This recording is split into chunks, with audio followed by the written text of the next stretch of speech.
के लिए कर्म करने से तुम पूर्ण अवस्था सिद्धि को प्राप्त होगे। तो हम तात्पर्य पढ़ते जाएंगे और चर्चा करते जाएंगे। इसके पहले जो श्लोक हैं उससे इस श्लोक का संबंध है। क्यों? क्योंकि भगवान ने इसके पहले के श्लोक में अभ्यास के विषय में कुछ चर्चा की है ना, तो इसलिए भगवान बोल रहे हैं कि अभ्यासे अपि असमर्थो असि, मतलब कि यदि आप अभ्यास करने में भी असमर्थ हैं, अब अपि यानी भी, तो यदि आप अभ्यास करने में भी असमर्थ हैं तो क्या करें। तो अभ्यास के विषय में और उसके पहले कुछ भगवान ने 2 श्लोकों में कुछ बताया है। तो क्या बताया है भगवान ने? 8वें श्लोक में बताया है मय्येव मन आधत्स्व मयि बुद्धिम निवेशय, है ना। तो भगवान क्या बोल रहे हैं? मयि एव मनः आधस्त्व यानी स्थिर करना। तो भगवान बोल रहे हैं कि मेरे ऊपर अपने मन को स्थिर करिए, है ना। मयि बुद्धिम निवेशय, और अपनी बुद्धि को मुझ में निवेशित कीजिए, यानी अपनी बुद्धि को मुझ में लगाओ। निवशिष्य मयि एव अथ ऊर्ध्वम न संशय। तो यदि आप अपना मन मुझ में लगाते हैं और अपनी बुद्धि को मेरे ऊपर निवेशित करते हैं तो क्या होगा? तो ऊर्ध्वम न संशय, आपकी ऊर्ध्व गति होगी, है ना, और आप मुझ में निवास करोगे। भगवान का धाम भगवान से अभिन्न है, तो हम भगवान के धाम में निवास करेंगे, भगवान को भगवत प्राप्ति हो जाएगी हमारी। भगवान ये बताना चाहते हैं। तो भगवान बता रहे हैं कि इसलिए मन को लगाना है, बुद्धि को लगाना है भगवान में। लेकिन मन और बुद्धि तो भगवान में लगती नहीं हमारी। थोड़ी देर प्रवचन में ठीक से बैठते नहीं, बन तो ना सुनत बने, इतने विचलित हैं, इतना मन इधर उधर भटक रहा है। वो इनसे अभी ये बात करनी है, उनसे अभी बात करनी है, ये तो अभी बोलना है, प्रवचन के समय ही बोलना है सब। कीर्तन भजन चल रहा हो जब भी बोलना है ना। तो मन तो हमारा अस्थिर है, लग नहीं रहा भजन कीर्तन में कुछ। तो ये कठिन कार्य है बहुत, है ना। इसलिए हमारे एक गोस्वामी बोलते हैं ना कि भाई अब मन को क्या करना चाहिए? रात में क्या मारना चाहिए? 10 जूता मारना चाहिए, और सुबह क्या मारना चाहिए? उठते से ही 10 झाड़ू मारनी चाहिए। क्योंकि ये जो मन है ना बड़ा विचलित है ना। यहाँ तक कि अर्जुन जैसे भगवान के पार्षद जो भगवान के संग में ही हैं और भगवान से जिनका भगवत प्रेम सर्वोच्च है, ऐसे अर्जुन भगवान को क्या बोल रहे हैं? चंचलम ही मनः कृष्ण प्रमाथि बलवद दृढ़म तस्याहम निग्रहम मन्ये वायुरेव सुदुष्करम। तो ये मन को नियंत्रित करना, है ना, और मन को काबू में कौन करता है? बुद्धि। तो ये मन अभी हमारा जैसे कि प्रवचन में क्या चल रहा है, बोल रहा है, उसमें नहीं जाएगा, बाहर के म्यूजिक में जाएगा, है ना। कि बड़ा पता नहीं अजीब सा म्यूजिक बज रहा है यार, ये क्या हो रहा है। कई लोगों को तो उसमें एंजॉयमेंट ही हो गया कि हाँ ये ज़्यादा बढ़िया है इस प्रवचन से। तो मन इस प्रकार से है, मन लगता नहीं है हमारा, है ना। भक्ति की प्रक्रिया में, भक्ति में मन लगता नहीं है वास्तव में।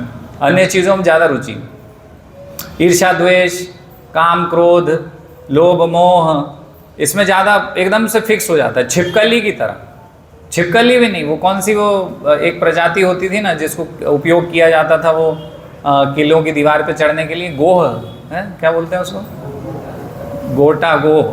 तो उसमें रस्सी बांध के उसको चिपका देते थे तो ऊपर चढ़ती रहती थी, और वो जितनी ऊपर जाती थी उसको फेंक देते थे, या तो वो जाके चिपक जाती थी, और फिर उसके बल पे।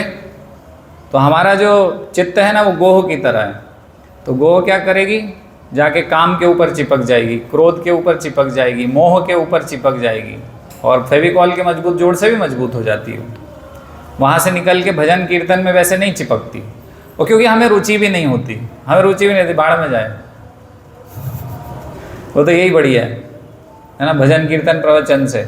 कई बार रुचि होती तो भी नहीं होता, कई बार रुचि भी नहीं होती, तो ऐसे होता है। तो ये करना बहुत कठिन है, मन को स्थिर करना। इसलिए तो सारे आचार्य मन के ऊपर दुष्टा माना तुमी किसेर वैष्णव, तो शील भक्ति सिद्धांत सरस्वती गोस्वामी महाराज लिखते हैं मन के ऊपर कि भाई तू बड़ा दुष्ट है मन, तू कैसा वैष्णव है। वैष्णव का मन भी वैष्णव जैसा होना चाहिए ना, वो अवैष्णव मन है तो फिर कैसा वैष्णव हुआ तू। हाँ, प्रतिष्ठा, पूजा लाभ प्रतिष्ठा के लिए भजन कीर्तन करता है तो बड़ा दुष्ट है। प्रतिष्ठारतरे निर्जनेर घरे, हाँ क्या तव हरिनाम केवल कई तब, तो ये केवल दिखावा कर रहा है तो दुष्ट मन, तू वास्तव में वैष्णव नहीं है, तो कैसा वैष्णव है।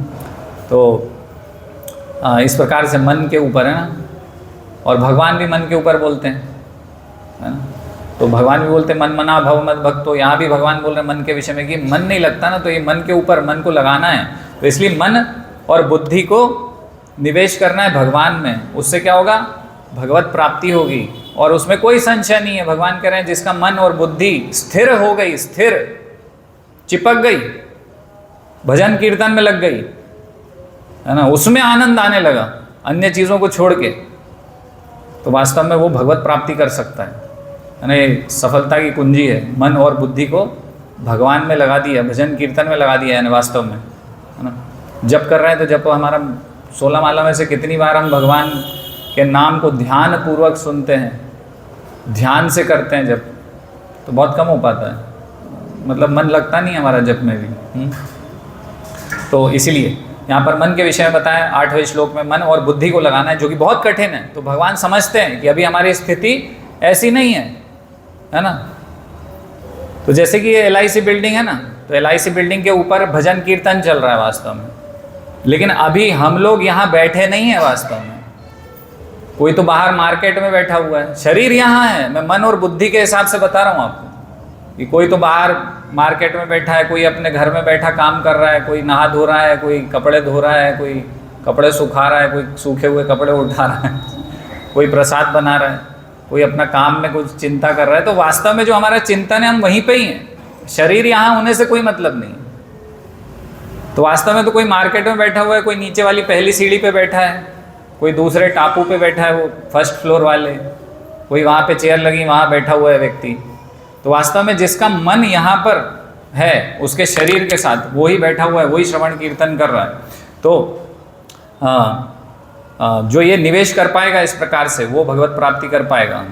तो फिर मन लगा नहीं, हम तो बाहर बैठे हुए हैं, कहीं पहली सीढ़ी पे, दूसरी सीढ़ी पे, कहीं बाहर मार्केट में। तो फिर ऐसे व्यक्तियों के लिए क्या है, अभी मन नहीं लगा, बुद्धि नहीं लगा। तो फिर 9वें श्लोक में भगवान ने बताया, क्या बताया, अथ चित्तम समाधुम न समाधातुम, बोल रहे अथ चित्तम समाधातुम न शक्नोसी मयि स्थिरम, न शक्नोसी, अगर मन और बुद्धि यदि आपका नहीं लगता है तो क्या करना है। तो इसलिए बता रहे हैं समाधातुम, यानी कि स्थिर नहीं है अभी, चित्त हमारा स्थिर नहीं है भजन कीर्तन में, माला में, सेवा में, है ना। तो अभी हम इसी कैटेगरी में ही कि हमारा चित्त स्थिर नहीं है, कोई मन बुद्धि हमारा लगा नहीं है वास्तव में। तो क्या करना है, अभ्यास योगेन ततो, तो भगवान बता रहे हैं कि अभ्यास योग करना है ना। अब कोई अभ्यास योग, अभ्यास के साथ योग लगा दिया, लगाना जरूरी है, नहीं तो कोई मोटिवेशनल स्पीकर इसको बोलेगा कि भाई तुम्हारे भौतिक क्रियाकलाप में तुम्हें जो सक्सेस चाहिए उसके लिए यहाँ पर भगवान ने फॉर्मूला बताया, इसलिए भगवान उसमें लगा रहे हैं अभ्यास योग, यानी कि अभ्यास करना है उस व्यक्ति को जिसका मन और बुद्धि नहीं लगी है, लेकिन योग यानी कि भगवान से जुड़ी हुई चीज़ों का अभ्यास करना है, समझ रहे। तो इसलिए जो हम जप कर रहे हैं, जो श्रवण कर रहे हैं, जो कीर्तन कर रहे हैं, मन इधर उधर भागेगा, लगेगा नहीं अलग अलग कारणों से। तो उस मन को क्या करना है, उस मन को अभ्यास करना है कि दूसरी जगह से उठा के यहाँ लेके आए। मन यदि पहली सीढ़ी पे है तो उसको उठा के यहाँ ऊपर ला के बैठाओ, है ना। पहले देखो अपने मन को, वॉच करना पड़ेगा, ध्यान रखना पड़ेगा अपने मन के ऊपर कि ये क्या कर रहा है। अभी मैं श्रवण कीर्तन करने आया हूँ तो वास्तव में ये मन मुझे करने दे रहा है कि नहीं करने दे रहा है, कि ये घर में बैठा हुआ है या ऑफिस में बैठा हुआ है या किसी रिश्तेदार के पास है, हाँ। तो उसको वहाँ से उठा के लगाना पड़ेगा, है ना। यही तो भगवान बोल रहे हैं मन के विषय में, क्या बोल रहे हैं, मन हमारा परम शत्रु है। 6ठे अध्याय में क्या बोल रहे हैं कि भगवान मन जिसका नियंत्रण में है, वास्तव में जिसने मन को जीत लिया है वो ही भगवत प्राप्ति कर पाएगा ना छठे अध्याय में। तो मन को क्या करने का बोल रहे हैं भगवान? छठे अध्याय के 26वें श्लोक में भगवान बोल रहे हैं यतो यतो, नहीं तो हमारा मन यदि नियंत्रण में नहीं है तो वास्तव में तो हमारा शत्रु है और हमारी पराजय होगी फिर से। पराभवस्तावद बोध जात यावन न जिज्ञासत आत्मतत्वम। यदि हम इस आत्म तत्व को जानने में गंभीर नहीं है तो हमारी पराजय निश्चित है, हम फिर से इस भव बंधन में बंधने वाले हैं। इसलिए अब भगवान यहाँ पर बता रहे हैं कि भाई यदि आपका मन नहीं लग रहा है तो क्या करना पड़ेगा? तो छठे अध्याय के 26वें श्लोक में भगवान बोलते हैं यतो यतो निश्चलति मनः चंचलम स्थिरम ततस्तो ततस्ततो नियम्यैत दात्मन्येव वशम नयेत। तो यहाँ बता रहे हैं भगवान कि मन अपनी चंचलता तथा अस्थिरता के कारण जहाँ कहीं भी विचरण करता हो, तो ये तो करता ही है मन विचरण, लगता नहीं है हमारा, तो जहाँ कहीं भी विचरण करता हो मनुष्य को चाहिए कि उसे वहाँ से खींचे और अपने वश में लाए। तो भगवान बता रहे हैं कि क्या करना होगा? कहीं यहाँ वहाँ जाएगा हमारा मन, यार आज दशहरा था तो थोड़ा सा दशहरे की पूजा कर लेता घर जाके, इससे अच्छा तो यहाँ आ गया मैं। तो मन तो हमारा पूजा ही कर रहा है घर में, तो उसको वहाँ से खींच के लाना पड़ेगा बलपूर्वक, यहाँ निवेश करना पड़ेगा कि भगवान क्या बता रहे हैं, है ना। वास्तव में तो मुझे भगवान को प्रसन्न करना है, तो भगवान को जानना पड़ेगा ना। तो भगवान को जानना है तो भगवत गीता पढ़ रहे हैं ना हम, तो भगवान ने बताया ना कि कैसे मैं प्रसन्न होऊंगा, है ना। वो उस विधि से होंगे कि यहाँ भजन कीर्तन से होंगे। तो ये पढ़ेंगे तो पता चलेगा कि भाई अपने मन को नियंत्रित करो और उसके आवेश में मत आओ, और यहाँ पर भजन कीर्तन करो, श्रवण कीर्तन करो। तो ये छठे अध्याय में भगवान ने बताया। तो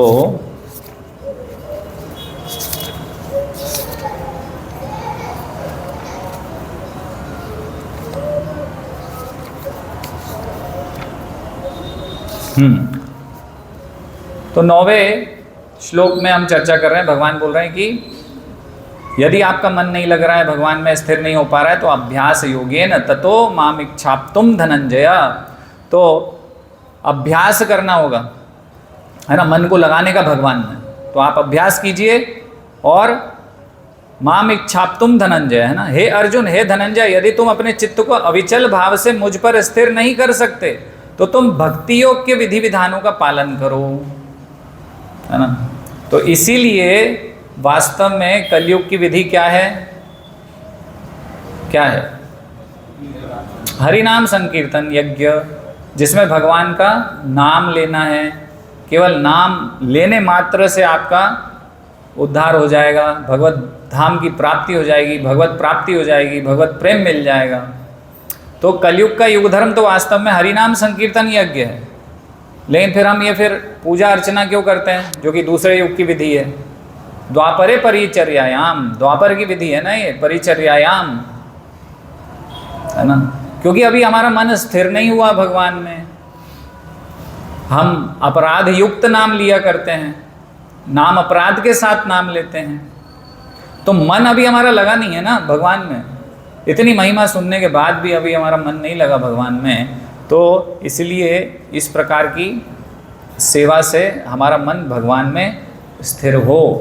भक्ति योगेन, यही यहाँ भगवान बता रहे हैं, अभ्यास योगेन, यानी कि वास्तव में योग, भक्ति योग के अभ्यास से, जब आप भक्ति योग का अभ्यास करेंगे उससे आपका फिर मन भगवान में लगेगा। तो इसलिए भगवान बोल रहे हैं कि अभी आप रागानुगा भक्ति के स्तर पे नहीं है, आपकी भक्ति स्पॉन्टेनियस नहीं है, आपका मन स्थिर नहीं है, बुद्धि स्थिर नहीं है भगवान में, श्रवण कीर्तन में, विधि में, जप करने में, सेवा करने में, है ना, डामाडोल स्थिति है। तो क्या करना होगा? अभ्यास योगेन, भक्ति योग का पालन कीजिए, भक्ति योग की विधि विधान का पालन कीजिए, है ना। तो भक्ति योग की विधि विधान में क्या है भाई? सुबह हमारा दिनचर्या किस प्रकार से शुरू होना चाहिए भक्ति योग में? कैसे होगा? मंगल आरती आएंगे, तो मंगल आरती आएंगे तो सुबह मंगल आरती में आके कोई तो पुजारी दीपक दिखाएंगे, भगवान को फूल दिखाएंगे, कुछ द्रव्य सुगंध ऑफर करेंगे, भगवान को कुछ भोग लगाएंगे। सुबह सुबह एक लड्डू भोग लगाते हैं हमारे प्रभु जी डेली, कुछ ना कुछ तो लगाते ही हैं, है ना। तो ये सब अर्चन विधि है, पूजन विधि है। फिर हम गाते हैं, बजाते हैं, भगवान की कुछ सेवा करते हैं, कुछ पोछा लगाते हैं, सुबह से ये सब क्रियाओं में लग जाते हैं। तो इसका यदि हम दृढ़ता से पालन करते हैं तो धीरे धीरे धीरे धीरे हमारा मन भक्ति में, भगवान में स्थिर हो जाएगा, लगने लगेगा, हम गंभीर हो जाएंगे, हमारी जो श्रद्धा है वो विकसित होती जाएगी, निष्ठा में बदल जाएगी, रुचि में बदल जाएगी, आसक्ति में बदल जाएगी। इस प्रकार से हम भगवत प्रेम के स्तर तक पहुंच पाएंगे।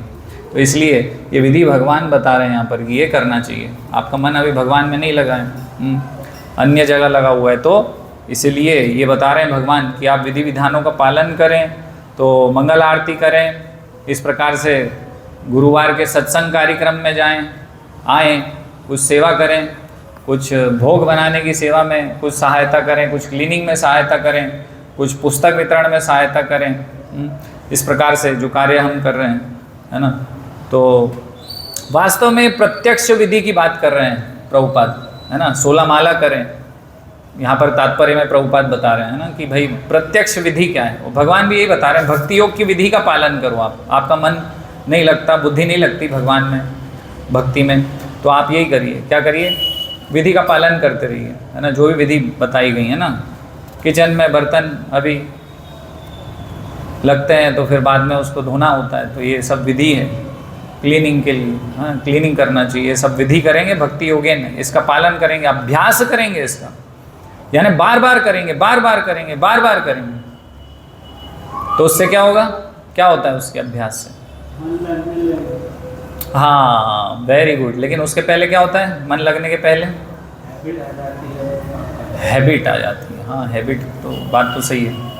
अभी दूसरी हैबिट है हमें, तो ये वाली हैबिट हो जाएगी। इंद्रियां हमारी दूसरी हैबिट के में लगी हुई है तो इधर हो जाएंगी। लेकिन इस हैबिट से क्या होगा, वस्तु ये है कि इस हैबिट से क्या होगा, विषय मन तो स्थिर होगा, लेकिन उसके पहले क्या होगा, वास्तव में जैसे मान लीजिए एक कथा है, एक कहानी है, कथा नहीं है ये। तो एक गुरु थे, तो उन्होंने क्या करा, अपने शिष्य को बोला कि भगवान की सेवा के लिए जल लेके आना है आपको। तो एक गंदी सी टोकरी थी, मतलब वो उसकी बांस की टोकरी होती ना, वो दी उन्होंने, ये लो जाओ। अब शिष्य समझ नहीं पाए, क्या करूं भाई, बांस की टोकरी। अब लेकिन गुरु का आदेश है, कोई प्रश्न उत्तर नहीं। बांस की टोकरी ली, गए नदी में, गए कुएं में, गए कहीं गए, उन्हें भरी जहाँ से भगवान की सेवा हो रही थी, वहाँ से भर के आए और दौड़ते भागते जैसे तैसे आए कि कुछ तो पानी जाए भाई सेवा में। लोटा भरने का प्रयास करें, लोटा भराए नहीं, बोले ये क्या हो रहा है, तो चलो एक और बार कोशिश करता हूँ, 2-3 बूंद तो जा रहा है ना, बूंद बूंद से सागर बनेगा। 1 बार गए, 2 बार गए, 3 बार गए, 10 बार गए, 15 बार गए, 20 बार गए, भरा तो है नहीं लोटा। अब थक गए, तो गुरु को बोला कि मैंने बहुत प्रयास किया, ये इससे जल नहीं आ रहा है। तो बोले अच्छा, लेकिन अभी देखो ये टोकरी को देखो, टोकरी, हाँ देखो, तो बोले अरे चमक गई टोकरी, तो इसमें तो बहुत धूल लगी हुई थी। बोले यही है, 1 बार गए तुम, 2 बार गए, 3 बार गए, 20 बार गए ना, धीरे धीरे धीरे धीरे वो जो टोकरी गंदी थी वो साफ हो गई। इसी प्रकार से जब तक भक्ति योग की ये प्रक्रियाएं हम करते रहेंगे, उससे क्या होगा, हमारा चित्त, मन जो है ना, क्यों नहीं लग रहा है भगवान में। जैसे कि आपने देखा ना, एक स्टिकर रहता है ना, स्टिकर आता है ना, जैसे वो बच्चों के उस पर चिट लगाते हैं ना, नाम, पता, फ़ोन नंबर, कौन सी क्लास में, स्टैंडर्ड, तो पुस्तक में वो स्टिकर चिपकाते हैं जब नई नई पुस्तक बच्चे लेते हैं। तो यदि उस पर धूल लग जाती है तो चिपकता नहीं है ना वो। तो ये भगवान से हमारा मन चिपक क्यों नहीं रहा है, क्योंकि उस पर भौतिकवाद का आवरण चढ़ा हुआ है ना। हम करोड़ों अरबों खरबों अनगिनत जन्मों से ये भौतिक जगत में काम, क्रोध, लोभ, मोह, मद, मत्सर्य, इसकी मोटी से मोटी परत जम गई है। चेतो दर्पण मार्जनम, तो इस चित्त रूपी दर्पण के ऊपर मोटी परत जमी हुई है, तो वो साफ नहीं है, इसलिए वो मन नहीं लग रहा है भगवान में। कारण और कुछ नहीं, कारण हम और किसी को दोष दे सकते हैं, किसी के ऊपर दोषारोपण कर सकते हैं, कुछ कर सकते हैं, इनकी वजह से हमारा मन नहीं लगता, इस कारण से नहीं लगता, उस कारण से नहीं लगता, हमारे पति अच्छे नहीं हैं, हमारी पत्नी अच्छी नहीं है, हमारा वातावरण, प्रभु जी बेकार है यहाँ के, जो प्रणव प्रभु जी है वो बेकार है, तो हमारा मन नहीं लगता भजन कीर्तन में। तो दोषारोपण हम 100 कर सकते हैं, 100 लोगों को बहाना मार सकते हैं, लेकिन वास्तव में कारण हम ही हैं, हम ही नालायक हैं, इसलिए हमारा मन नहीं लग रहा। तो क्योंकि हमने वो धूल हटाने का प्रयास नहीं किया वास्तव में। और वो कैसे चिपकेगा वो, है ना? ऐसे ही मतलब मैग्नेट नहीं चिपकता ना, जंग वाले उस पर प्रभाव उसका नहीं रहता ज़्यादा, है ना? वो शुद्ध होना चाहिए, तब वो एकदम ऐसा चिपकेगा कि उखड़ेगा नहीं। तो इसीलिए वास्तव में ये जो चित्तरूपी दर्पण है ना, इसको साफ करती है ये अभ्यास की प्रक्रिया भक्ति योग की। तो वास्तव में हम जब झाड़ू पोछा करते हैं या वहाँ कुकिंग सेवा करते हैं, बर्तन क्लीनिंग करते हैं, जो भी करते हैं, तो वो जो हमारे चित्तरूपी दर्पण का जो ये सब काम क्रोध लोभ मोह मद मत्सर्य है, उसको वो साफ करता है, डीप क्लीन करता है। तो उस डीप क्लीनिंग से जब वो बिल्कुल साफ हो जाएगा तो लगेगा ना भगवान में, है ना? इसलिए जब भी हम कोई दो वस्तुओं को चिपकाते हैं तो पहले उसको पोंछते हैं, साफ करते हैं, धूल हटाते हैं, फिर उसके बाद अच्छे से चिपक जाता है, फिर निकलता नहीं वो। तो इसी प्रकार से जब हमें भगवान से अपना मन अच्छे से लगाना है तो हमें ये अभ्यास करना होगा, प्रतिदिन मंगल आरती आने का, प्रतिदिन 16 माला करने का, प्रतिदिन कुछ अध्ययन करने का, प्रतिदिन भजन कीर्तन करने का। और केवल मंदिर आके बैठ नहीं जाना है, फिर उसमें पूरी तरीके से लगना पड़ेगा। उद्देश्य ये भी नहीं है कि केवल मंदिर आके बैठ गए। हाँ, एक स्तर पे ये ठीक है कि मंदिर में आए हैं, बैठे हैं, तो कुछ ना कुछ तो लाभ होगा। पूर्ण लाभ उठाना चाहते हैं तो फिर आपको उसके लिए उस पूर्ण अभ्यास को करना होगा, उसको पावर उसका लगा। हरे कृष्ण। तो पूर्ण अभ्यास की आवश्यकता है हमें।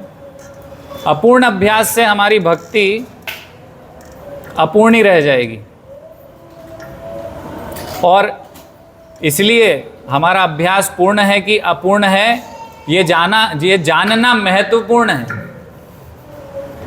ये जानना महत्वपूर्ण है कि हमारा अभ्यास पूर्ण है कि अभ्यास अपूर्ण है, क्योंकि हमारे अपूर्ण अभ्यास से पूर्णता प्राप्त नहीं होगी, है ना? हम इस भौतिक जगत के भवबंधन से बाहर नहीं निकल पाएंगे। इसीलिए तो धीरे धीरे हमारा चित्त शुद्ध होगा।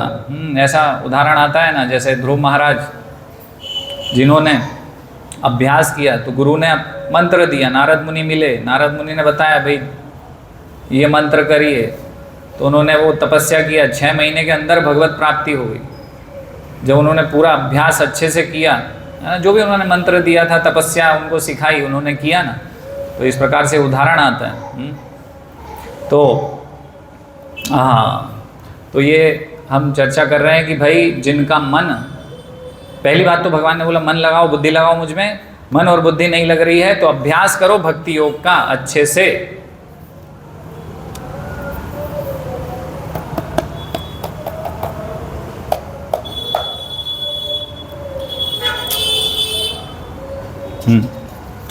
फिर अब ये जो 10वां श्लोक है इसमें बोल रहे हैं अभ्यासे अप्यसमर्थोसी। अब आप देखिए भगवान कितने कृपालु हैं, दयालु हैं। उनको तो पता है कि हम ये पहले वाले स्तर पे नहीं हैं, हम तो और नीचे हैं बंधन बैंक के। तो बंधन बैंक से भगवान खींचने का प्रयास कर रहे हैं, फिर भगवान देख रहे हैं कि तो बंधन बैंक पे भी नहीं है, नीचे LIC के रोड पे हैं हम, तो वहाँ तक भेज रहे हैं कि वहाँ से खींच ले भगवान कैसे भी। तो कुएं में, खाई में हम बहुत नीचे हैं, बहुत नीचे हैं, तो भगवान बता रहे हैं और रस्सी डाल रहे हैं नीचे कि चलो वहाँ से तो पकड़ो रस्सी, और नीचे और नीचे और नीचे। तो भगवान बोल रहे हैं मन लगाओ, बुद्धि लगाओ। फिर भगवान बोल रहे हैं कि ठीक है भक्ति योग का अभ्यास करो। फिर भगवान बोल रहे हैं ये भी नहीं बन रहा, इसमें भी असमर्थ हो। क्या है, क्या लिखा है, पढ़िए, अभ्यास हो असमर्थ, है ना? तो यदि वो अभ्यास योग करने में भी असमर्थ हो आप, तो भगवान और दयालु हैं और कृपालु हैं कि कैसे न कैसे तो इसको बचाऊं मैं। तो क्या करना होगा, मत कर्म परमो भव, मत कर्म, है ना? मदर्थम अपि कर्माणि कुर्वन् सिद्धिम अवाप्यसि।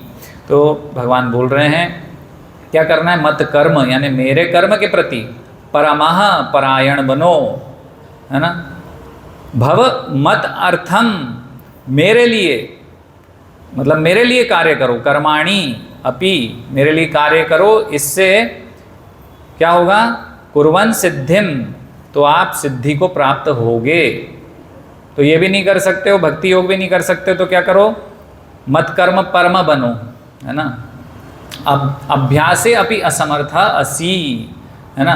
तो पिछले श्लोक में जो भक्ति योग का अभ्यास बताया भगवान ने, तो ये भी नहीं कर पा रहे हो, तो क्या करो, मत कर्म परमः भव, यानी कि मम कर्म परमम यस्य स मत कर्म परममः, यानी कि मत कर्म परम कौन व्यक्ति है, एक व्यक्ति है, तो कौन कहलाएगा मत कर्म परमः, है ना। क्योंकि भगवान बोल रहे हैं ना कि भाई अभ्यास योग नहीं बन रहा है, तो अब ये बन जाओ, क्या बन जाओ, मत कर्म परमः। तो कौन है ये व्यक्ति, मम कर्म परमम यस्य, यानी जिसके जीवन में भक्ति का कार्य परम है, वो बन जाऊं, है ना। तो इसके विषय में भगवान ने पिछले अध्याय के श्लोक, आखिरी श्लोक 55वें श्लोक, 11वें अध्याय के 55वें श्लोक में भी बताया है ना, मत कर्म क्रन मत परमो, है ना। तो यहाँ पर प्रभुपाद बहुत अच्छे से बता रहे हैं कि मत कर्म परम का अर्थ क्या होगा, कि भाई चलो ठीक है, आप मंगल आरती में नहीं आ पाते हो, नहीं उठ पाते सुबह, आपका धंधा पानी ऐसा है कि 11 बजे दुकान बंद करी, 12 बजे घर पहुँचे, 1 बजे तक प्रसाद हुआ, 2 बजे तक सोए, तो आपकी दिनचर्या ऐसी नहीं है, आप नहीं कर पा रहे हैं, और आप वास्तव में असमर्थ हैं। ऐसा नहीं है कि भाई दिन में सोने का टाइम मिलता है, दिन में भी सो जाते हैं, लेकिन फिर सुबह नहीं आ रहे मंगल आरती, उस विषय में बात नहीं करी। यहाँ पर बात करी है कि आप असमर्थ हैं किसी कारणवश, बहुत बड़ा ऐसा कोई कारण है कि आप नहीं आ पाते, नहीं कर पाते 16 माला, आप नहीं यहाँ पर झाड़ू पोछा करवाते, बहुत आपका मन है, आप पूरा 100% आप देना चाहते हैं, लेकिन आप कर नहीं पा रहे हैं, आप किसी न किसी वजह से असमर्थ हैं। आपके घर वाले सहयोग नहीं करते हैं आपका, आपकी टांग खींचते हैं, आपको गिराते हैं मंदिर जाते समय। तो बहुत बड़े बड़े यदि आपके जीवन में समस्याएं हैं जिसकी वजह से आपका मन तो 100% है, लेकिन आप कर नहीं पा रहे हैं, आप असमर्थ हैं, तो उस केस में भगवान यहाँ पर बता रहे हैं कि आप क्या करिए, मत कर्म परमः बनिए। तो भाई ठीक है, अभी मैं बहुत बड़ा व्यवसायी हूँ, 24 घंटे मेरे फ़ोन बजते हैं, डील्स करता हूँ मैं, लाखों की करोड़ों की पैसा आता है मेरे अकाउंट में, व्यवसायी हूँ मैं, तो फिर क्या करना है, तो मत कर्म परमा बन सकता हूँ मैं। तो उसमें जो लक्ष्मी मेरे पास आ रही है उससे मैं बड़ा भव्य भगवान का मंदिर बनाऊँ, बड़ी भव्य भगवान की सेवा करवाऊँ अच्छे से। वो जो लक्ष्मी का उपयोग है, वो जो कर्म मैं कर रहा हूँ, वो कर्म को मुझे डवटेल करना होगा। डवटेल यानी कि वो जो कर्म मैं स्वयं के लिए कर रहा था उसको भगवान के लिए करना होगा। कि भाई मैं व्यवसाय करता हूँ, करोड़पति हूँ, तो करोड़ों का मंदिर मैं भगवान के लिए बनाऊंगा, क्योंकि वास्तव में करोड़ रुपया मुझे दिया किसने, ये भगवान ने दिया है, वास्तव में भगवान का है। तो भगवान का मंदिर, पहले ऐसा होता था ना, भगवान का मंदिर व्यक्ति बनाता था बड़ा भव्य और रहता था एक झोपड़ी में।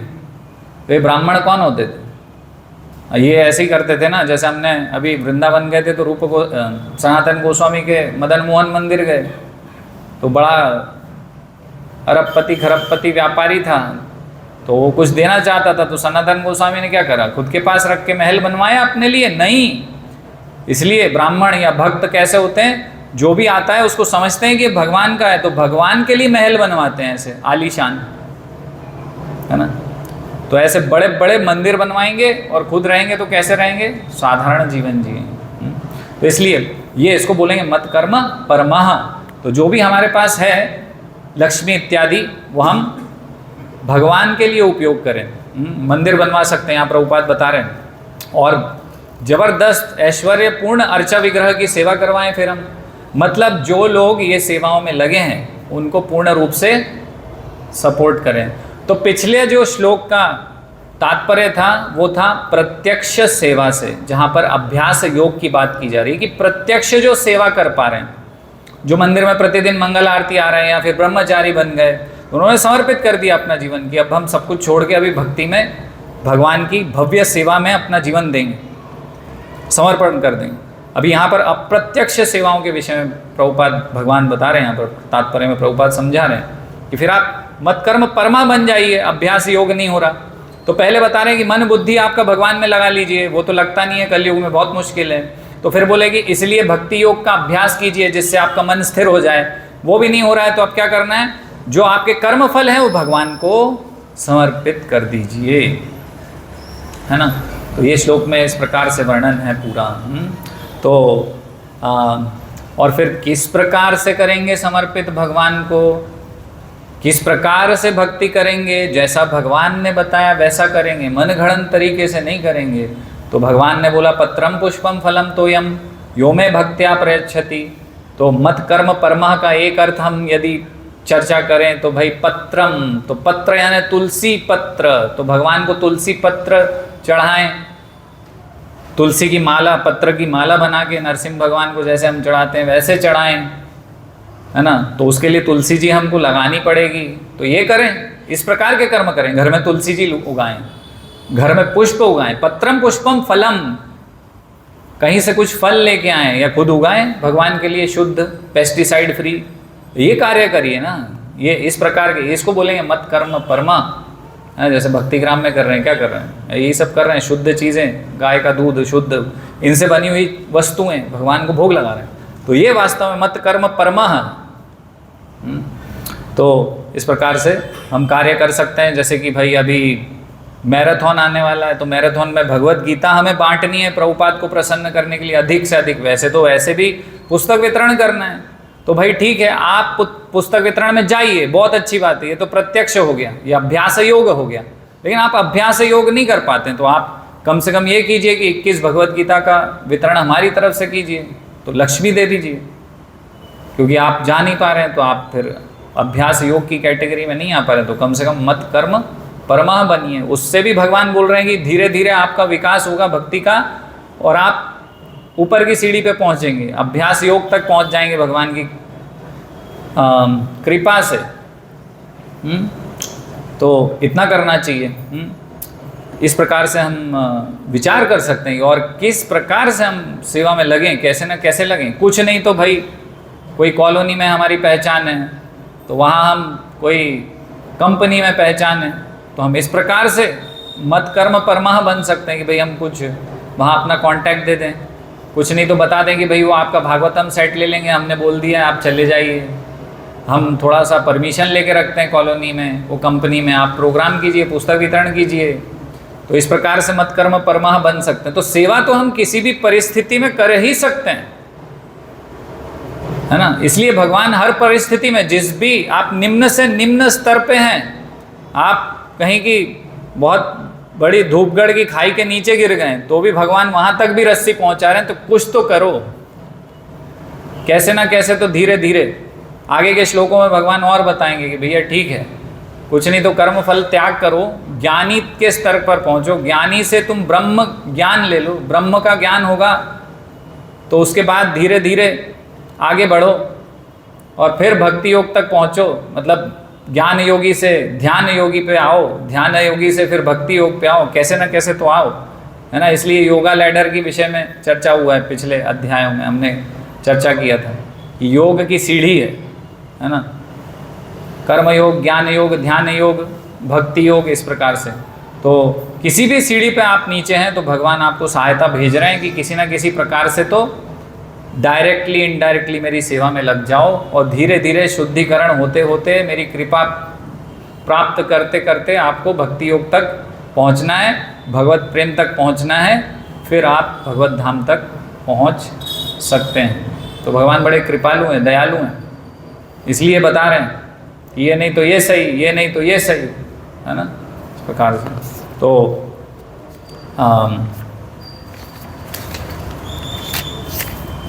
वापस हम 10वें श्लोक पर आते हैं। तो यहाँ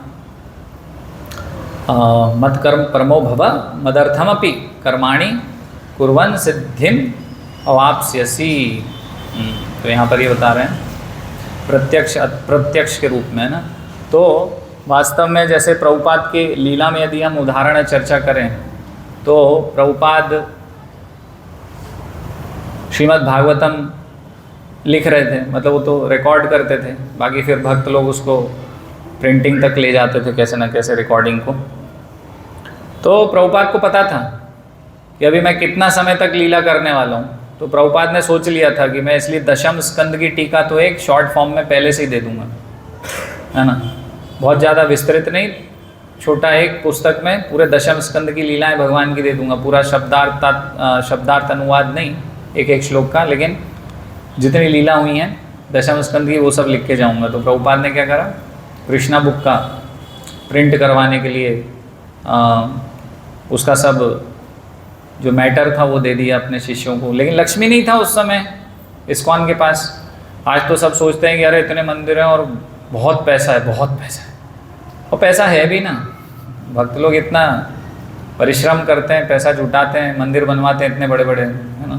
तो अभी सब यूट्यूब पे ऐड देखते होंगे, द्वारका मंदिर का तो बहुत फेमस है वो ऐड, अमोघ लीला प्रभु 100 करोड़ का मंदिर बना रहे हैं, और उससे बड़ा 1000 करोड़ का मंदिर मायापुर में बन रहा है। तो पहले के समय इतनी लक्ष्मी नहीं हुआ करती थी, तो प्रिंटिंग के लिए भी पैसा नहीं था। तो प्रिंटिंग के लिए पैसा नहीं था, तो अभी प्रभुपाद के एक शिष्य थे, कौन थे, जॉर्ज हैरिसन, हाँ। तो उनकी दीक्षा के विषय में एक अलग चर्चा है, लेकिन फिर भी शिष्य तो थे ही। तो अब उनको पता था कि भाई मैं इस प्रकार से तो नहीं सेवा कर सकता हूँ कि जैसे बाकी भक्त लोग संन्यास लेके सेवा कर रहे हैं। तो अभी प्रभुपाद ने उनको सेवा का अवसर दिया कि भाई ये पुस्तक छपवानी है। तो उन्होंने क्या करा, $19,000 उस समय दिए, तो बहुत बड़ी बात थी। तो वो कॉन्सर्ट किया करते थे, ये करते थे, उससे जो पैसा एकत्रित हुआ तो उन्होंने प्रभुपाद को कृष्णा बुक प्रिंट करने के लिए दिया। तो इस प्रकार से हम प्रभुपाद की लीला में भी देखते हैं कि मत कर्म परमः, इसलिए प्रस्तावना में प्रभुपाद लिखते हैं, धन्यवाद करते हैं, हाँ, और प्रार्थना करते हैं। प्रभुपाद प्रार्थना कर रहे हैं, और जिसके लिए प्रभुपाद ने पर्सनली प्रार्थना कर दी है तो उसका भगवत धाम और भक्ति, भगवत प्रेम तो सुनिश्चित है। भगवान भी उनकी बात को टालेंगे नहीं, भगवान भक्तों की बात को नहीं टालते, अपनी बात को तो टाल देते हैं। अपनी बात को कैसे टालते हैं, बोले कि युद्ध नहीं करूंगा, शस्त्र नहीं उठाऊंगा, लेकिन भीष्म जब अर्जुन पे हावी हो गए और अर्जुन मरने वाला था तो अपनी बात भूल गए। बोले अब तो ये भीष्म गया, अब ये अर्जुन को मारने वाला है, और मारने के पहले मैं ही इसको मार डालूंगा, मैं भले ही झूठा पड़ जाऊं। तो ऐसे कई उदाहरण हैं कि भगवान जहाँ स्वयं की बात को काट देते हैं कि मैं झूठा पड़ जाऊं, कोई दिक्कत नहीं है। लेकिन कभी ऐसा नहीं हुआ, अर्जुन ने, युधिष्ठिर ने इतनी बार कुछ कुछ बोला, है ना, मैं अग्नि में कूद जाऊंगा, मैं ये कर लूंगा, मैं वो कर लूंगा, ये नहीं हुआ तो ऐसा कर लूंगा। कितनी बार अर्जुन ने ऐसा किया, लेकिन हर बार अर्जुन की बात सत्य हुई। जयद्रथ को नहीं मारा तो सूर्य जैसे ही अस्त होगा तो अग्नि में प्रवेश कर जाऊंगा। वो जो ब्राह्मण का बालक है वो महाविष्णु लोक से लेके आऊँगा, नहीं तो अग्नि में प्रवेश कर जाऊँगा, है ना। तो ऐसी चीज़ें कई बार हुई, और नौबत ये थी कि अर्जुन को मरना ही पड़ेगा, लेकिन भगवान खड़े ना वहाँ पे। भगवान अपने भक्त की बात को कभी झूठा होने ही नहीं देते, हो ही नहीं सकती। एक बार भगवान की बात झूठी हो सकती है, इसलिए भगवान बोलते हैं कि युधिष्ठिर, नहीं अर्जुन को बोलते ना कि मेरे भक्त का कभी विनाश नहीं होगा, ये तुम बोलो। क्यों बोलते हैं अर्जुन को, अनाउंसमेंट करने का, न मे भक्ता प्रणश्यति। अर्जुन को बोलते हैं कि तुम बोलो ये चीज़, मैं नहीं बोलूँगा, क्योंकि भगवान को भी पता है, अन्यों को भी पता है कि ये कृष्ण कन्हैया जो है ना, ये तो लीला पुरुषोत्तम है, इनकी लीला अपरंपार है, ये कभी भी अपनी बात से पलट जाएंगे। तो सबको पता है, कृष्ण को भी पता है कि मेरे ऊपर लोग विश्वास नहीं करेंगे, मैं तो रण छोड़ हूँ, माखन चोर हूँ। चीर घाट है ना वहाँ, अभी हम गए थे, तो मेरे ऊपर लोग विश्वास नहीं करेंगे। ऐसे अर्जुन तुम बोलो, तुमने बोला ना तो जमीन आसमान एक हो जाए, है ना, सूरज पश्चिम से उगने लग जाएगा, लेकिन क्योंकि तुमने बोला है ना तो वो झूठ नहीं होगा। फिर मैं उसको देखूंगा कि वो झूठ ना हो, झूठ नहीं हो सकता वो कभी भी। तो इसलिए क्या होता है कि हम क्या चर्चा कर रहे थे कि प्रभुपाद ने बोला, है ना। तो ये बहुत ऐसा नहीं था कि वो सन्यासी हो गए थे जॉर्ज हैरिसन, लेकिन वो मत कर्म परमः बने, क्योंकि भगवान ने बताया कि कुछ नहीं तो ये बन जाओ, और उन्होंने उसको स्वीकार कर लिया। तो प्रभुपाद ने इस प्रकार से उनको आशीर्वाद दिया।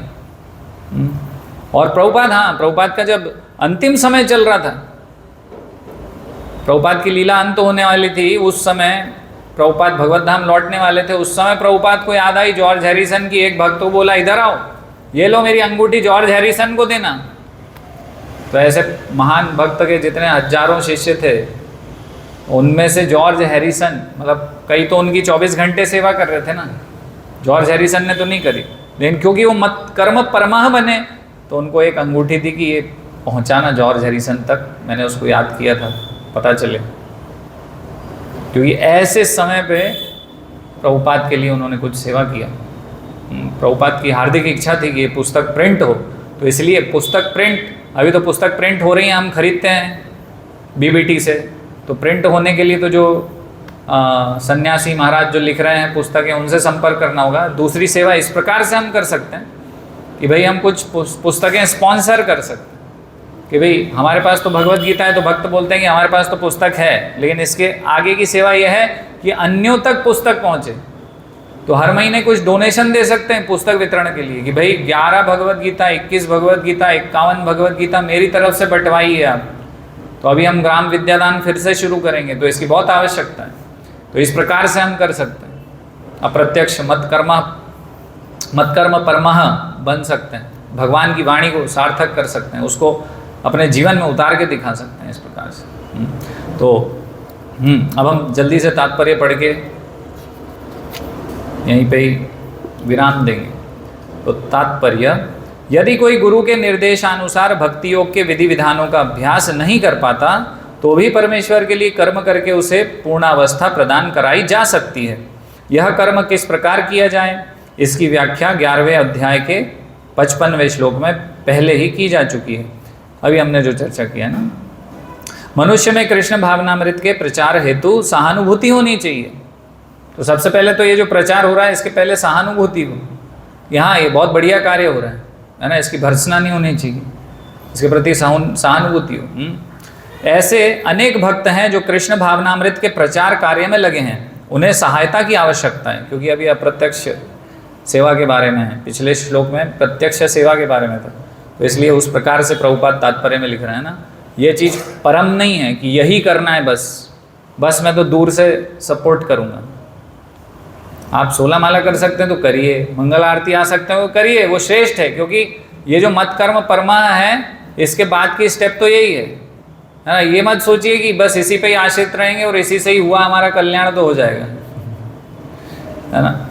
तो अभी हम इतने प्रभुपाद के स्पेशल लिस्ट में नहीं आए हैं कि केवल मत कर्म परमाह, जॉर्ज हैरिसन जैसी हमारे ऊपर कृपा नहीं है प्रभुपाद की। सीधे सीधे प्रभुपाद हमें नहीं जानते हैं कि अब ये बैठा है इसको लेके जाऊंगा, तो इसलिए हमें मत कर्म परमाह बनना है, लेकिन धीरे धीरे उसमें भगवान की कृपा प्राप्त करने के बाद हमें फिर अभ्यास योग तक पहुंचना ही। लेकिन अभी ये जो चल रहा है ना, इसका कॉन्टेक्स्ट उसमें प्रभुपाद बता रहे हैं, तो उसको ये मत लीजिए कि फाइनल यही है बस, है ना। तो ये थोड़ी सावधानी है इसमें। ऐसे अनेक भक्त हैं जो कृष्ण भावनामृत के प्रचार कार्य में लगे हैं, उन्हें सहायता की आवश्यकता है। अतः भले ही कोई भक्ति योग के विधि विधानों का प्रत्यक्ष रूप से अभ्यास ना कर सके, उसे ऐसे कार्य में सहायता देने का प्रयत्न करना चाहिए। प्रत्येक प्रकार के प्रयास में भूमि, पूंजी, संगठन तथा श्रम की आवश्यकता होती है। जिस प्रकार किसी भी व्यापार में रहने के लिए स्थान, उपयोग के लिए कुछ पूंजी, कुछ श्रम तथा विस्तार करने के लिए कुछ संगठन चाहिए, उसी प्रकार कृष्ण सेवा के लिए भी इनकी आवश्यकता होती है। अंतर केवल इतना ही होता है कि भौतिकवाद में मनुष्य इंद्रिय तृप्ति के लिए सारा कार्य करता है, लेकिन यही कार्य कृष्ण की तुष्टि के लिए किया जा सकता है ना। एक तरफ तो हम क्या कर रहे हैं, आत्मेंद्रिय प्रीति वांछा तारे भले काम, यानी कि उसको काम बोला जाता है जब हम अपनी इंद्रिय तृप्ति के लिए सब कुछ करते हैं। लेकिन वही कार्य यदि हम भगवान के लिए करते हैं, जैसे हमने चर्चा की है कि भाई मेरा बहुत बड़ा व्यापार है, तो मैं एक बड़ा मंदिर बनवाऊँ भगवान के लिए, वहाँ की ऐश्वर्यपूर्ण सेवा के लिए योगदान करूँ, तो फिर वही कार्य कैसा हो गया, भक्तिमय कार्य हो गया, है ना। कृष्णेंद्रिय प्रीति वांछा धरे प्रेम नाम, तो इसको कृष्ण प्रेम कहेंगे, भगवत प्रेम कहेंगे, भक्ति कहेंगे इसको, जब हम भगवान के लिए वही कार्य करते हैं ना। तो अतः भले ही कोई भक्ति योग के विधि विधानों का प्रत्यक्ष रूप से अभ्यास ना कर सके, उसे ऐसे कार्य में सहायता देने का प्रयत्न करना चाहिए। प्रत्येक प्रकार के, अच्छा मैं पढ़ चुका हूँ आगे।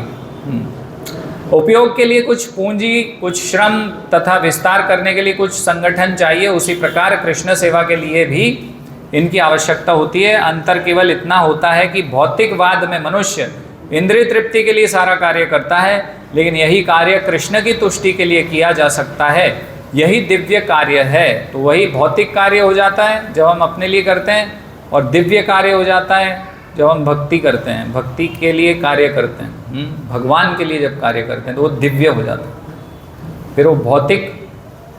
अच्छा, इसमें अंतर क्या है? जैसे कि महाभारत में एक एक बाण दुर्योधन भी चला रहा था, तो जितने बाण वो चला रहा था उससे उसके ऊपर कर्म बंधन लग रहा था, है ना। और एक एक बाण जो कृष्ण के आदेश पर जो अर्जुन चला रहे थे तो उनके कर्म बंधन नष्ट हो रहे थे, कर्म फल नष्ट हो रहे थे। तो ये अंतर है। जब हम वही कार्य करते हैं, तीर तो दोनों ही चला रहे थे, शत्रु को दोनों ही मार रहे थे, मौत के घाट उतार रहे थे, लेकिन जब ये चला रहा था दुर्योधन तो उसको कर्म बंधन लग रहा था, और फिर उसको 84 लाख योनियों का दुख भोगना पड़ेगा, है ना। हालांकि उसमें एक अलग कॉन्सेप्ट है कि भगवान के सामने शरीर छोड़ने की वजह से और अपना क्षत्रिय धर्म पालन करने से उसको भी मुक्ति प्राप्त हुई। लेकिन जब कोई व्यक्ति ऐसे कार्य कर रहा होता है जो कि स्वयं की इंद्रिय भोग के लिए होता है, जैसे कि एक व्यक्ति गया और उसने खरीदा पनीर 1 किलो, बनाया और खूब खाया, प्याज लहसुन डाला, सब किया उसमें, मसाले मिर्ची, और बोला हाँ बहुत टेस्टी बना है, मज़ा आ गया मुझे। और एक व्यक्ति है वो पनीर लेके गया 1 किलो, यही सोच के आया था कि भाई भगवान को भोग लगाऊंगा आज, अच्छा मटर पनीर बनाऊंगा, कुछ बनाऊंगा। लेके गया, उसने बहुत प्रेम से उसको शुद्धता से बनाया, हरे कृष्णा कृष्णा कृष्णा हरे हरे, हरे राम राम राम हरे, भजन कीर्तन करते हुए बनाया, शुद्ध चेतना में बनाया, शुद्धि से बनाया। और फिर उसके बाद भगवान को प्रेम से भोग लगाया कि पाओ ठाकुर जी, और बताओ ठाकुर जी कैसा बनाया। और फिर भगवान तो खा पी के उसको पोंछ के छोड़ेंगे नहीं खाली थाली, है ना, वो तो हमारे जैसे लोगों का ही काम है, वो तो हमें उठाएंगे और खाएंगे। फिर हमने वो खाया तो वास्तव में उससे क्या हुआ? यज्ञार्थात कर्मणो अन्यत्र लोको यम कर्म बंधना, तो वो यज्ञ के लिए कार्य हुआ, यज्ञो वही विष्णु। तो यज्ञ के भोक्ता कौन है? भगवान विष्णु हैं, यानी कि भगवान श्री कृष्ण हैं। तो जब हमने उस चेतना से वो पनीर लाए, बनाया, भोग लगाया और फिर खाया, तो वास्तव में वो यज्ञ के लिए कर्म हुआ। और जब हम यज्ञ के लिए कर्म करते हैं तो क्या होता है? यज्ञ शिष्टांश नहीं संतो मुच्यंते सर्व किल विषय। तो क्या हुआ? हमारे सारे पाप मुच्यंते, नष्ट हो गए वो भोग लगा के खाने से, है ना। और उसके अलावा क्या हुआ? भुंजते ते तुघम पापम ये पचन्ते आत्म कारणात्। तो जिसने खुद के इंद्रिय भोग के लिए खाया उसने क्या करा? वास्तव में पाप खाया और अपने सर पे पाप चढ़ाया। अब क्या होगा? वो पाप चढ़ा है तो पाप का कहीं ना कहीं उसको हानि भोगनी होगी, उसकी कहीं ना कहीं कुछ दुख, उसको कष्ट भोगना पड़ेगा। तो ये अंतर है दोनों क्रियाओं में, दोनों सेम ही है। खाना क्या है? दोनों ने खाया, कोई अंतर नहीं है, लेकिन बहुत बड़ा अंतर भी तो है। एक से हमारे पाप हुए, दूसरे से पाप नष्ट हुए, है ना। तो ये अंतर है। तो इसलिए यही दिव्य कार्य है। तो जब हम भगवान के लिए वो कार्य कर देते हैं, जब मैं नौकरी करने जाता हूँ और इस चेतना से जाता हूँ कि कुछ फिर मैं भगवान की सेवा में लगाऊंगा, तो वो कार्य दिव्य हो जाता है, भौतिक नहीं रहता फिर। तो दिव्य कार्य में, भौतिक कार्य में जमीन आसमान का अंतर है। यदि किसी के पास पर्याप्त धन है तो वह कृष्ण भावनामृत के प्रचार के लिए कोई कार्यालय अथवा मंदिर निर्मित कराने में सहायता कर सकता है, अथवा वह प्रकाशन में सहायता पहुंचा सकता है। कर्म के विविध क्षेत्र हैं और मनुष्य को ऐसे कर्मों में रुचि लेनी चाहिए। यदि कोई अपने कर्मों के फल को नहीं त्याग सकता तो कम से कम उसका कुछ प्रतिशत कृष्ण भावनामृत के प्रचार में तो लगा ही सकता है। इस प्रकार कृष्ण भावनामृत की दिशा में स्वेच्छा से सेवा करने से व्यक्ति भगवत प्रेम की उच्चतर अवस्था को प्राप्त हो सकेगा। तो अंततोगत्वा तो भगवत चेतना में उच्चतर गति में तो जाना ही पड़ेगा आपको, यदि भगवत धाम पहुंचना है तो। हाँ, तो ये सहायक होता है मत कर्म परमः बनना, ताकि हम अभ्यास योग तक पहुँचें और फिर उसके बाद हमारा मन और बुद्धि भगवान में पूर्णतः स्थिर हो जाए, जहाँ उसे पूर्णतः प्राप्त हो सकेगी। हरे कृष्णा। किसी का कोई प्रश्न है, कुछ जिज्ञासा है?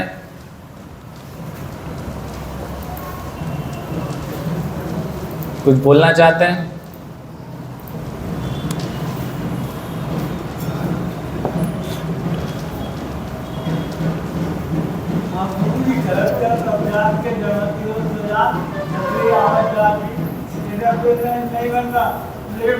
करेंगे तो आप तो कर ही रहे ना, आप तो आने लग गए मंगल आरती। अब अभ्यास आपका चल ही रहा है। क्या हो गया? क्यों? तो गेट तो ताला लगा रहता है ना। और कोई प्रश्न है? 10 जूते 10 झाड़ू क्या? कैसे मारते हैं? सही में मार लो अपने आप को, हम तो इसी लायक ही हैं। या घर में कोई है तो उनको बोलोगे वो मार दें हमारे को। कोई भक्त है तो उनके हाथ से खा लो। मतलब वो एक प्रकार से प्रतीकात्मक है। प्रतीकात्मक मतलब कि भाई अपने मन को समझाना है कि भाई अभी समय हो गया है, कोई रील वील नहीं देखना, कोई चैटिंग फैटिंग नहीं करना, कोई इधर उधर नहीं कुछ करना है, चुपचाप सो जा। सुबह मंगल आरती जाएगा तू, समझा? एक्चुअली ये सब बातें हमारी मन से चलती रहनी चाहिए। ये जो बुद्धि है ना, ये बुद्धि हमारे मन को बताती रहनी चाहिए, इंस्ट्रक्शंस देती रहनी चाहिए। ये जो करता है ना उसका मन ही नियंत्रित रहेगा, जो ये नहीं करता उसका मन नियंत्रित नहीं रहेगा। तो ये बुद्धि के हमारे मन के ऊपर लगातार इंस्ट्रक्शन अनुदेश जाते रहने चाहिए। क्यों बे, तेरा मन हो रहा है रील देखने का, चल हट। ये मन को बुद्धि से जाना चाहिए, अभी नहीं देखना है, अभी समय हो गया है, अभी प्रसाद लो, अभी सो जाओ, चलो अभी उठो जल्दी। मन क्या करेगा सुबह सुबह? अरे तू बहुत थक गया है, 4 दिन बाद यात्रा से आया, चल सो जा। अभी ट्रेन आई थी सुबह 4 बजे, हर व्यक्ति मंगल आरती आ सकता था, ट्रेन में आराम भी हो गया था। लेकिन मन क्या बोल रहा होगा? अरे प्रभु जी क्या बोलेंगे आज? तो कुछ नहीं बोलेंगे, क्योंकि उनको तो पता है 4 दिन तू थका हुआ है ना यार। अरे बीमार हो गया तो और 1 हफ्ते नहीं जाएगा तू, समझ। मन क्या बोलेगा? अरे तू समझ यार, सो जा। अच्छा बहाना मिल गया मन को, और मन क्या करेगा? बुद्धि के ऊपर हावी हो जाएगा। लेकिन बुद्धि को वहाँ बोलना चाहिए, अरे बेवकूफ़, तू मुझे हमेशा ऐसे ही फंसाता है, बहलाता है, फुसलाता है। अभी मैं क्या करूँगा सो के? दिन में तो वैसे ही सोना ही है, तो सोता ही रहूँगा क्या? चुप कर, अभी मंगल आरती जाना है मुझे डिस्टर्ब मत कर। तो पहचानना पड़ेगा कि मन क्या कर रहा है, उसको बुद्धि से इंस्ट्रक्शन लगातार देना पड़ेगा। वही है जूता मारना, उसको डांट डपट के नियंत्रण में रखना मन को। धीरे से, कई बार ऐसा मैं झूठ नहीं बोल रहा हूँ, एक भक्त ने ही मुझे बताया, तो कभी कभी ऐसा दिमाग खराब हो जाता है, नेटफ्लिक्स में मूवी देख डालते 3 घंटे की। अरे मैंने कहा बाप रे, मैं तो बहुत खतरनाक डिवोटी समझता था आपको। कई डिवोटी हैं तो वो मूवी देख लेते हैं। अरे बाप रे, मैंने कहा कैसे मूवी देख लेते हो आप? आपका मन कैसे मान जाता है कि मूवी देख लिया आपने? तो मन तो ऐसा ही है, कभी भी आपको निपटा देगा, तो उसको गाली देते रहना पड़ेगा। दूसरे को गाली मत दो, उससे कुछ नहीं होगा। अपने मन को गाली दो। ये दूसरी चीज़ों में चिपकता है ना, आज हमने चर्चा किया ना इधर उधर बहुत, उससे कल्याण हो जाएगा। और दूसरे का हो चाहे नहीं हो, हमारा तो हो कम से कम।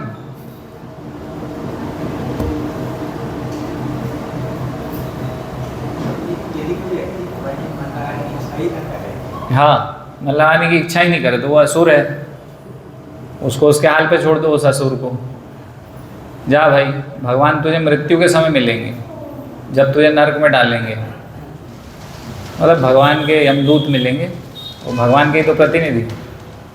और नहीं माने तो छोड़ दो उसको। भाई हमें तो वैसे ही 10 नाम अपराध में से एक नाम अपराध है कि किसी असुर को प्रचार करेंगे वो भगवान के प्रति अपराध करेगा। जाके बिना राम के दे कच्ची ताई छोटी बेरी का मेरे भी परम है, जाके बिना राम के दे कच्ची ताई छोटी बेरी का मेरे भी परम करनी। इसके राम सीता जी नहीं है, उसको छोड़ देना चाहिए, तो विभीषण ने छोड़ दिया। यस, क्या बात कही है। हाँ, अरे अभी इन्हीं तात्पर्य में प्रभुपाद लिख रहे हैं कि ऐसे रिश्तेदारों को छोड़ दो। उन्होंने वही बात रिपीट करी, इसलिए मुझे बहुत जम गई, क्योंकि मैंने अभी जस्ट कहीं पढ़ा था थोड़ी देर पहले ही लेक्चर के, प्रभुपाद तात्पर्य लिख रहे हैं। हाँ, संग वर्जिता में आता है 11वें अध्याय के 55वें श्लोक में, जो अभी मैंने पढ़ा, उसके तात्पर्य में प्रभुपाद बता रहे हैं ऐसे रिश्तेदार हैं उनको त्याग दो जो अभक्त हैं, जिनको भक्ति में रुचि नहीं। तो मैं नहीं बोल रहा हूँ, ये प्रभुपाद बोल रहे हैं। मैं किसी के रिश्तेदार को छुड़वाने का शौकीन नहीं हूँ। हाँ, मैंने ज़रूर मेरे रिश्तेदारों को छोड़ दिया, लेकिन आप सब उनको भक्त बना लो। लेकिन हाँ, उसके बाद आपके प्रयास के बाद भी नहीं मानते, आपने 10 बार 100 बार प्रयास कर ही लिया है, अपराध ही करते रहते हैं, तो उनको छोड़ देना चाहिए। वो त्यागने योग्य हैं। जैसे इन्होंने अभी कोई दोहा बोला ना, तो उसका भी संदेश वही है। तुलसीदास जी का है क्या ये दोहा? किसका है? तुलसीदास जी ने भी वही बोला है। तो फिर यानी ऐसे रिश्तेदार छोड़ने योग्य हैं, उनको त्याग पत्र लिखित में दे दो, सील ठप्पा लगा के कि हमारा आपसे कोई लेना देना नहीं है, भागो यहाँ से, क्योंकि हमें वैसे ही भागना है गोलोक धाम, और आप यहीं सड़ते रहोगे तो हमारा तो वैसे ही रिश्ता टूटना ही है एक ना एक दिन। अभी टूट जाए, क्या समस्या है ना? क्योंकि जितने भी शास्त्र हैं, जितने भी गोस्वामी हैं, सब यही बता रहे हैं कि षड्वीर भक्ति प्रसिद्ध थी, तो उसमें भी बताया कि भाई आपको इस प्रकार से असत्संग छोड़ना पड़ेगा। चैतन्य महाप्रभु ये बोल रहे हैं, असत्संग त्याग यही वैष्णवाचार। तो अगर हमारे कहने पर हमारे रिश्तेदार भक्ति में नहीं आ रहे, जुड़ नहीं रहे, और हमारा यदि अगर वो डिस्टर्ब नहीं करते तो कोई दिक्कत नहीं है, लेकिन अगर डिस्टर्ब करते हैं तो उनको त्याग दो, छोड़ दो। हमारा सबसे बड़े हितैषी हमारे कौन है? सबसे बड़े रिश्तेदार हमारे कौन है? कौन है? कृष्ण है सबसे बड़े रिश्तेदार, और सबसे बड़े सुहृदम सर्वभूतानाम भगवान कृष्ण है। वो हमारा कभी भी साथ नहीं छोड़ते, ये तो छोड़ेंगे ही छोड़ेंगे। पूछो उन रिश्तेदारों से कि आप हमें कभी नहीं छोड़ोगे क्या, इस जन्म में, अगले जन्म में? अगर नहीं छोड़ोगे तो आप हमारे वास्तविक रिश्तेदार हो। लेकिन वो बोलेंगे कि नहीं, हम तो छोड़ ही देंगे, आप छूटोगे ही, मृत्यु आएगी और सब खत्म। तो वैसे भी छूटने ही है ना, वो तो छूटने योग्य ही वस्तु है वैसे भी। तो उस पर क्या इतना सोचना है कि भैया वो छूट जाएंगे, छूट जाएंगे, छूट जाएंगे। छूटते हैं तो छूट जाएं। हाँ, अगर हमारी दौड़ में कृष्ण की और हम दौड़ रहे हैं, हमारी दौड़ में हमारे साथ दौड़ना चाहते हैं, तो आओ ना, आपको इनवाइट कर रहे हैं ना, चलो हमारे साथ। नहीं तो त्याज्य है, तो तुम्हारी दौड़ अलग चल रही है तो वहां जाओ।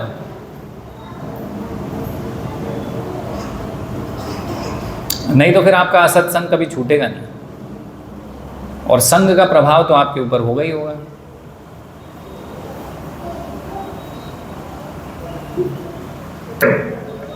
हरे कृष्ण। श्रील प्रभुपाद की जय। भगवद गीता यथारूप